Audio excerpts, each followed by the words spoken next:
Hey guys, welcome back. I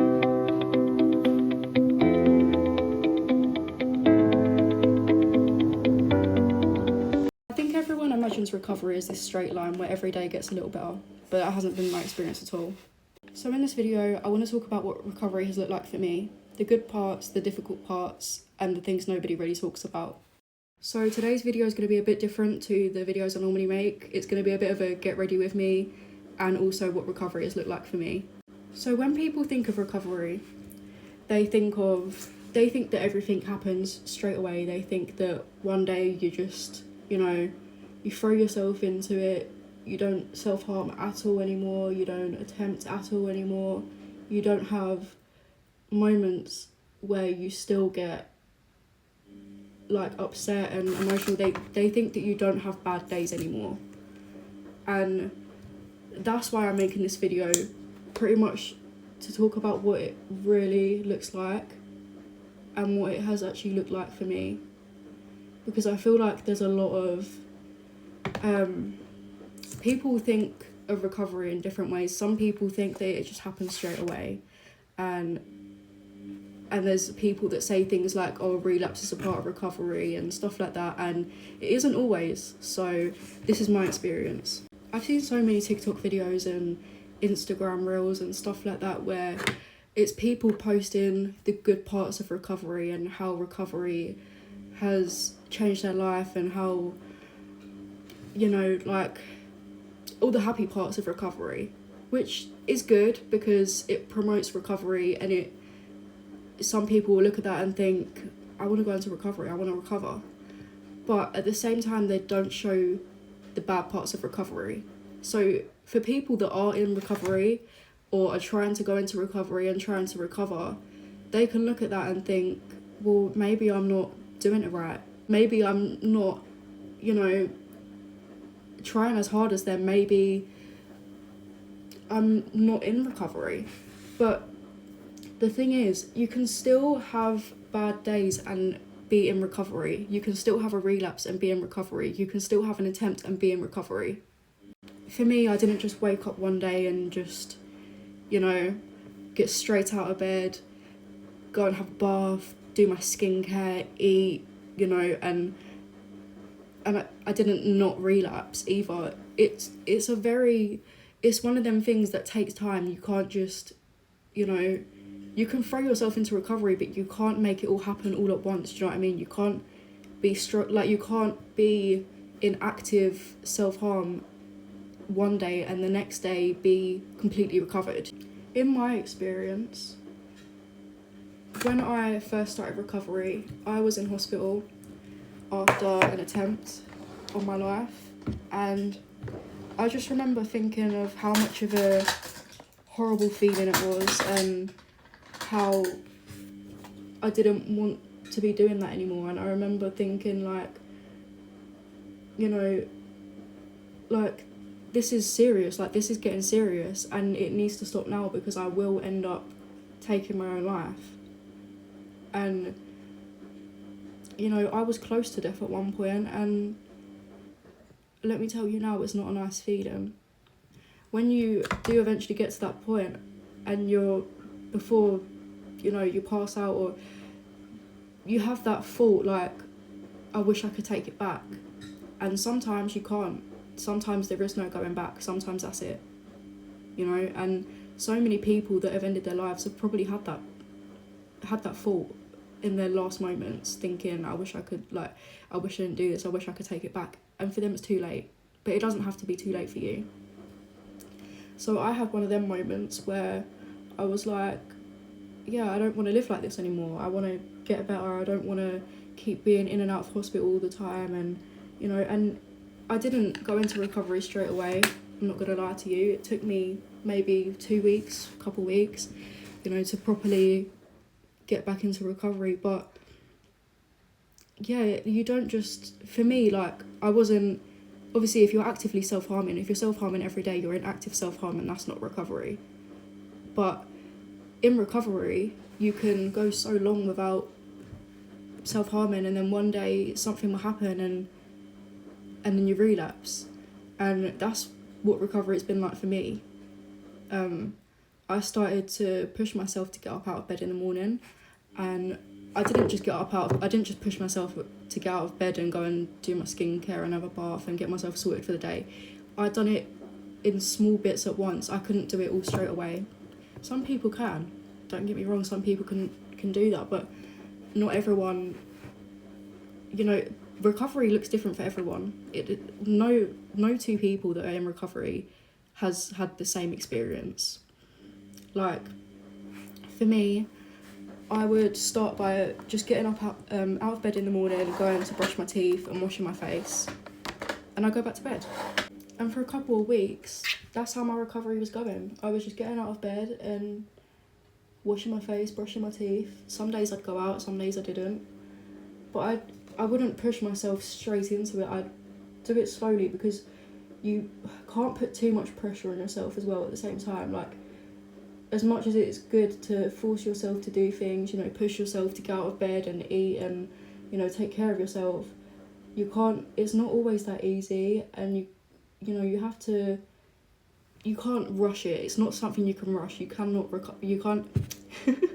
you cannot rush recovery. It takes time. It doesn't happen overnight. And so I'd be doing that for maybe a week, couple of weeks, and then I'd start slowly adding onto it. So I'd get out of bed, brush my teeth, wash my face. I would also be taking my tablets as well in the morning when I was doing that. So I'd be getting out of bed, brushing my teeth, washing my face, taking my meds, having breakfast, and get back in bed. And when I say get back in bed, I don't mean like I've gone to sleep. Like, I mean just as in I've just got back into bed to like lay in bed and watch TV or whatever. I was one of them people that would really struggle with bedrotting. Like, I would not really get out of bed, and so that's one thing I recognised when I pushed recovery on myself. I recognised that I was struggling with getting out of bed and doing things and looking after myself, and I recognised that that was a huge trigger for me, because I'd be in bed and it's like just playing games or whatever on my iPad or TV and just watching films, and it would be the same thing every day, and it would get depressing, doing the same thing every day, just no change of scenery, just constantly in these four walls. So that's why I started to work on that and try to get myself out of bed and actually doing things, because before I started recovery, I'd wake up in the morning and I wouldn't go and brush my teeth and wash my face. I would wake up and instantly be on Netflix or Roblox or just laying in bed scrolling on TikTok. But now, when I wake up, I get straight out of bed. Well, not straight out of bed. I'll probably have like 5 minutes in bed, and then I'll get straight up and go and have a bath.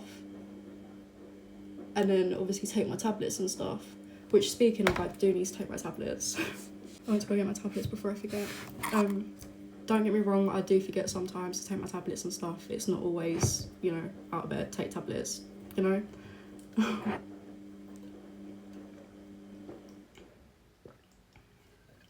Anyway, where were we? So yeah, as I was saying, I'll get up in the morning and do like my usual morning routine and get ready and stuff, and sometimes I won't go out, sometimes I will have a pyjama day.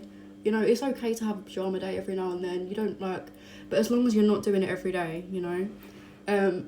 but yeah, and sometimes I will get dressed and I won't go out, but I'll still get dressed and do my makeup, and I'll sit at home and do TikTok lives or make stuff, like I do art stuff, or sometimes I will have days where I do sit and play my games and watch Netflix.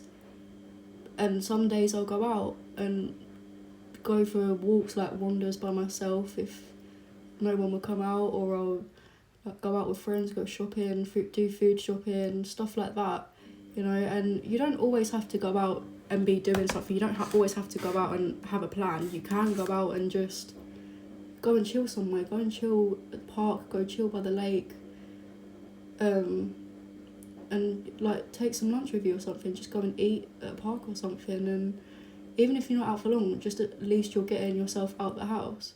And it was small things like that I started doing, which were obviously helping with my mental health because I was getting out of my house and my head, you know.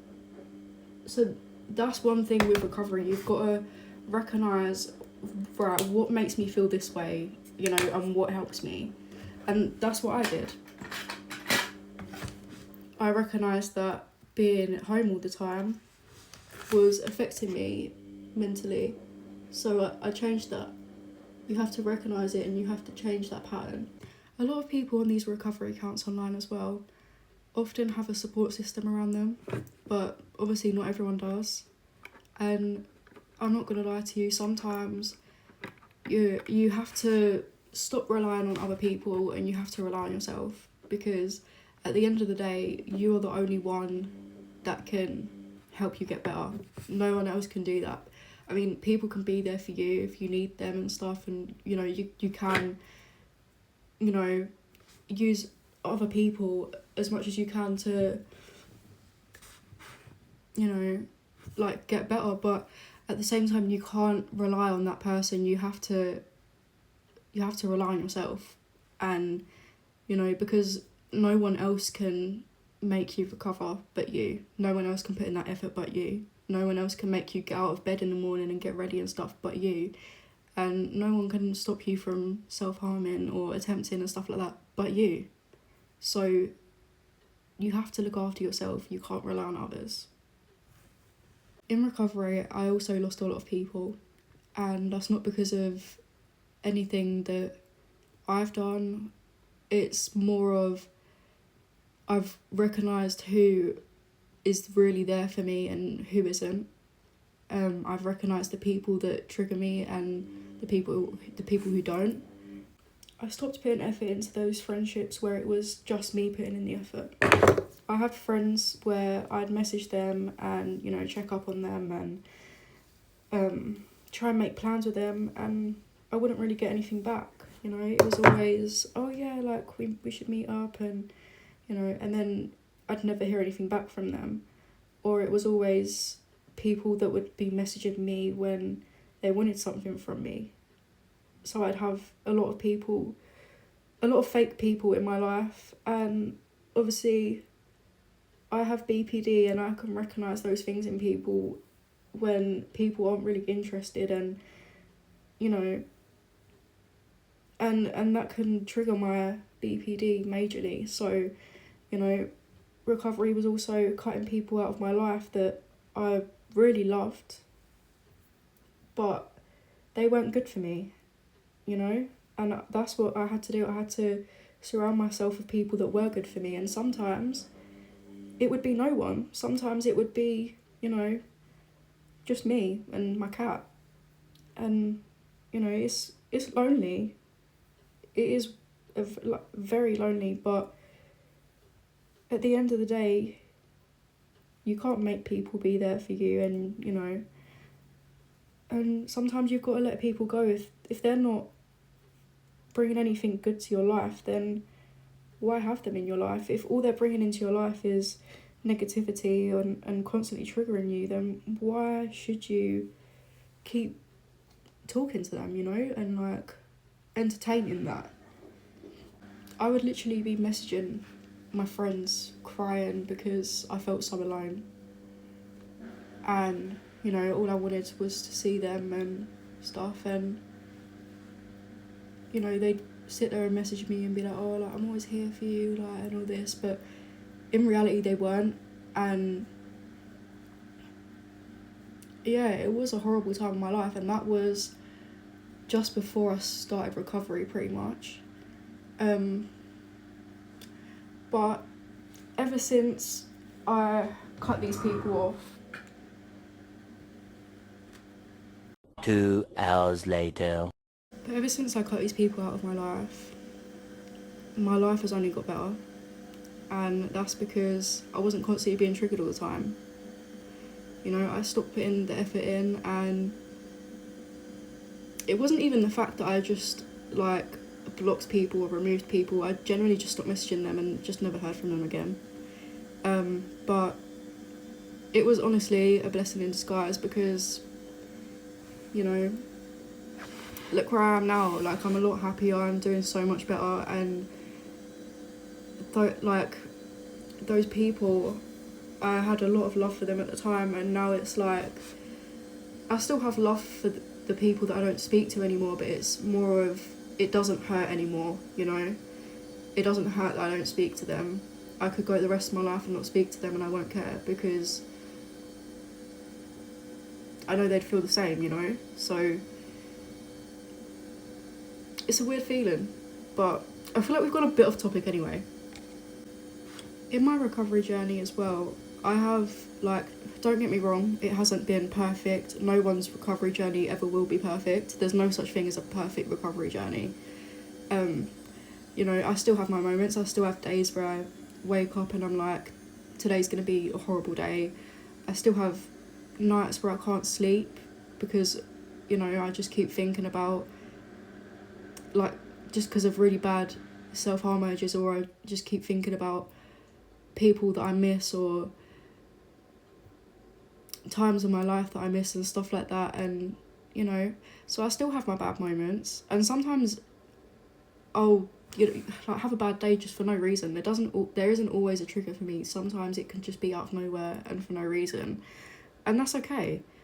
That's a part of recovery. A part of recovery is, you know, still having these rough times, but it's what you do about it. It's how you go about it is what matters, you know? If you're self-harming every time you have these bad days, you're not in recovery. But if you're doing things to try and, you know, take your mind away from that bad place, that is recovery. And don't get me wrong, I've had my moments where I've relapsed and I've, like, had to go to hospital and stuff because of it. But, you know, and I'm not going to sit here and be one of them people that's like, relapse is part of recovery, because not for everyone. Not everyone relapses in recovery. You know, there's some people that go into a recovery and they don't relapse. Like, you know, some people never do it again, and some people do. Some people, like, have those times where they do relapse, and that's fine, you know?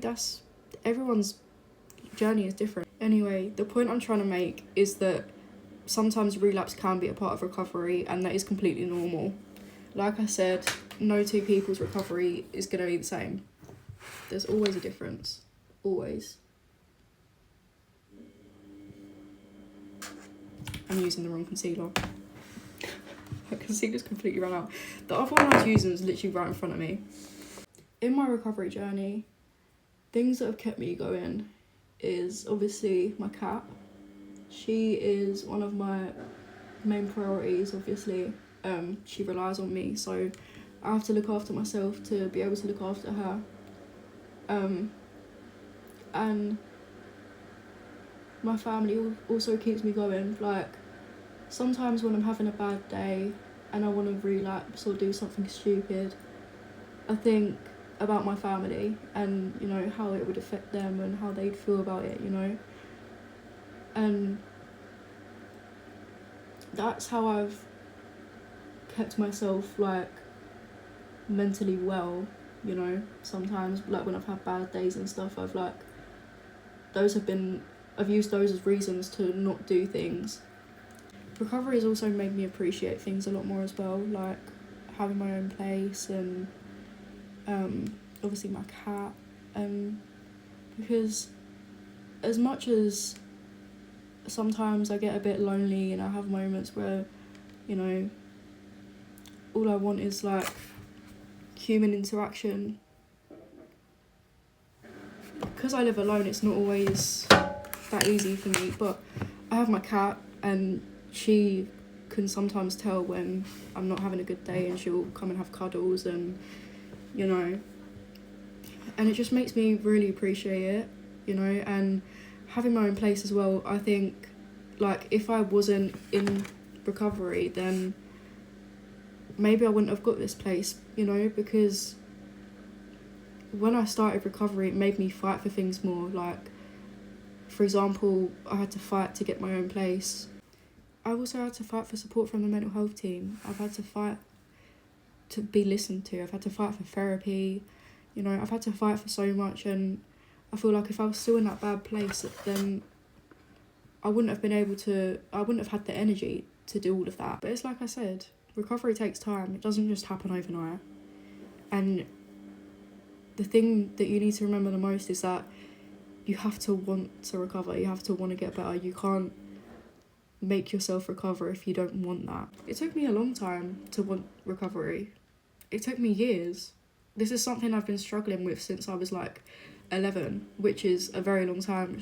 It's like 9 years, I think, now, because I'm 20. So yeah, it's taken me ages, and you'll get there eventually. It's not always a straight road, like I said, and it takes time. But whether or not you've chosen recovery, I just want to say I'm so proud of you, and I believe that you can do it. You can do it. I promise you. Because I remember thinking, I can't do this, like, it's too much, I can't do it. And you can do it. You can do it. You've got this.